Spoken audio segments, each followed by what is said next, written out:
আসসালামু আলাইকুম রাহমাতুল্লাহি ওয়া বারাকাতুহু। সুপ্রিয় সম্মানিত দর্শক শ্রোতা, আশা করি মহান রব্বুল আলামিনের দয়ায় আপনারা সকলেই ভালো আছেন। সুপ্রিয় সম্মানিত দর্শক শ্রোতা, আজকে হযরত আবু হুরায়রা রাদিয়াল্লাহু তাআলা আনহু থেকে একটি ঘটনা বর্ণনা করব। ঘটনার শিরোনাম হচ্ছে যুদ্ধের ময়দানে তিনি। হযরত আবু হুরায়রা রাদিয়াল্লাহু তাআলা আনহু হযরত উমর রাদিয়াল্লাহু তাআলা আনহুর খেলাফতের জামানায় শাম দেশে যুদ্ধ করতে গিয়েছিলেন। সেখানে রোমান সৈন্য ও মুসলিম মুজাহিদদের মাঝে অনেকগুলো লড়াই হয়েছিল। তন্মধ্যে ইয়ারমুকের যুদ্ধ ছিল সবচেয়ে বড় ও রক্তক্ষয়ী। বিশিষ্ট ইতিহাসবিদ ইবনে আসাকির রাহমাতুল্লাহি আলাইহি লিখেছেন, ইয়ারমুকের যুদ্ধে হযরত আবু হুরায়রা রাদিয়াল্লাহু তাআলা আনহুর অংশগ্রহণ করেছিলেন। ইয়ারমুকের রক্তক্ষয়ী যুদ্ধে কয়েকবারই রোমানরা মুসলমানদের উপর এমন জোরালো আক্রমণ করেছিল যে হযরত মুআজ ইবনে জাবাল রাদিয়াল্লাহু তাআলা আনহু, হযরত ইবজাজ ইবনে আবদে ইয়াগুস রাদিয়াল্লাহু তাআলা আনহু, হযরত আমর ইবনে তুফাইল রাদিয়াল্লাহু তাআলা আনহু, হযরত আবু হুরায়রা রাদিয়াল্লাহু তাআলা আনহু, হযরত জুনদুব ইবনে অমর রাদিয়াল্লাহু তাআলা আনহু এবং এদের মতো জানবাজ যোদ্ধারা যদি তাদের প্রতিহত না করতেন তাহলে মুসলমানদের পিছু হাঁটতে হতো।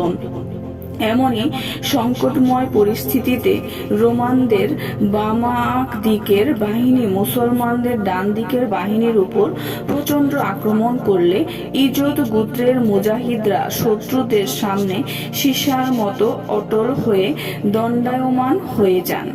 দাউস গোত্র ইজদেরই একটি শাখা গোত্র।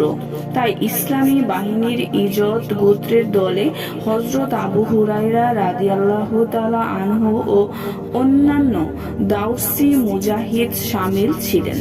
তুফাইল ইবনে আহমদ রাদিয়াল্লাহু তাআলা আনহুর পুত্র হযরত আমর রাদিয়াল্লাহু তাআলা আনহু বড়ই সাহসিকতা সহকারে রোমানদের মোকাবেলা করতে লাগলেন।